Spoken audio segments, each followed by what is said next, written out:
ಗೃಹಲಕ್ಷ್ಮಿಯರಿಗೆ ಸರ್ಕಾರದಿಂದ big alert. ನಿಮ್ಮ ಖಾತೆಗೆ 2,000 ಬರಬೇಕು ಅಂದ್ರೆ ಈ ಕೆಲಸ ಮಾಡಲೇಬೇಕು.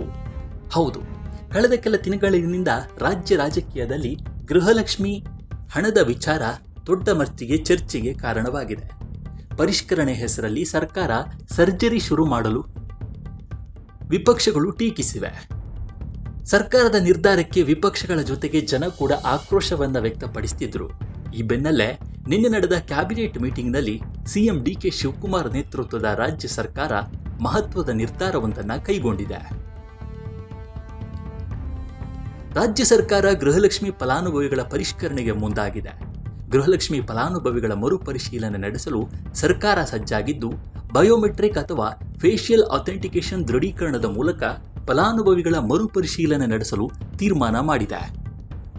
ಮೃತಪಟ್ಟವರ ಅಕೌಂಟಿಗೂ ಹಣ ಜಮಾವಣೆ ಆಗ್ತಿರುವ ಹಿನ್ನೆಲೆಯಲ್ಲಿ ರಾಜ್ಯ ಸರ್ಕಾರ ಗೃಹಲಕ್ಷ್ಮಿ ಸರ್ಜರಿಗೆ ಮುಂದಾಗಿದ್ದು, ಸಿಎಂ ಡಿಕೆ ಶಿವಕುಮಾರ್ ನೇತೃತ್ವದ ಕ್ಯಾಬಿನೆಟ್ ಮೀಟಿಂಗ್ನಲ್ಲಿ ಚರ್ಚಿಸಿ ಈ ಬಗ್ಗೆ ತೀರ್ಮಾನ ತೆಗೆದುಕೊಳ್ಳಲಾಗಿದೆ.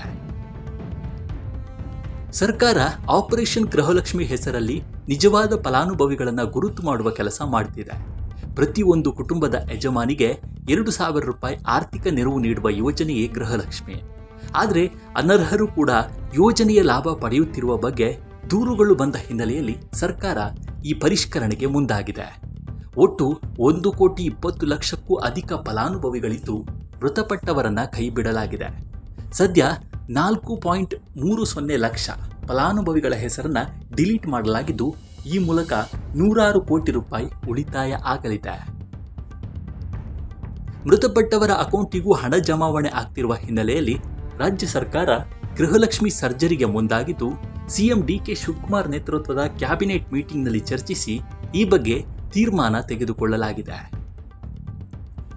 ಗೃಹಲಕ್ಷ್ಮಿ ಯೋಜನೆಯ ಮಾಸಿಕ 2,000 ರೂಪಾಯಿ ಹಣವನ್ನು ಪಡೆಯಲು ಫಲಾನುಭವಿ ಮಹಿಳೆಯರು 1 ತಿಂಗಳ ಒಳಗೆ ಬಯೋಮೆಟ್ರಿಕ್ ಮಾಡಿಸುವುದು ಕಡ್ಡಾಯ ಆಗಿದೆ. ಒಂದು ವೇಳೆ ನಿಗದಿತ ಅವಧಿಯೊಳಗೆ ಬಯೋಮೆಟ್ರಿಕ್ ಪ್ರಕ್ರಿಯೆಯನ್ನು ಪೂರ್ಣಗೊಳಿಸದೇ ಇದ್ದರೆ ಬ್ಯಾಂಕ್ ಖಾತೆಗೆ ಹಣ ಜಮೆ ಆಗುವುದನ್ನು ಸ್ಥಗಿತಗೊಳಿಸಲಾಗುತ್ತೆ ಅಂತ ಸರ್ಕಾರ ಆದೇಶವನ್ನು ಹೊರಡಿಸಿದೆ.